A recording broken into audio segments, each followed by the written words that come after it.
ប្រាក់ដុល្លារបានធ្លាក់ចុះដល់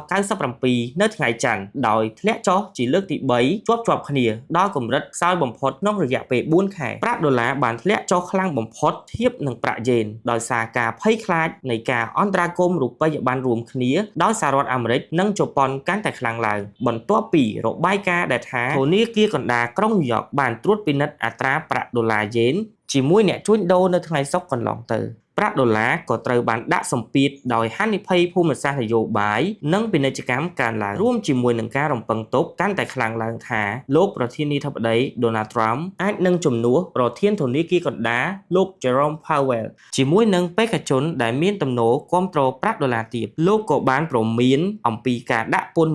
100% លើប្រទេសកាណាដាប្រសិនបើឈានដល់កិច្ចព្រមព្រៀងពាណិជ្ជកម្មជាមួយប្រទេសចិនការសម្រេចចិត្តលើអត្រាការប្រាក់របស់ធនាគារកណ្ដាល Fed នៅសប្តាហ៍នេះគឺនៅយប់ថ្ងៃទី28ឈានចូលថ្ងៃទី29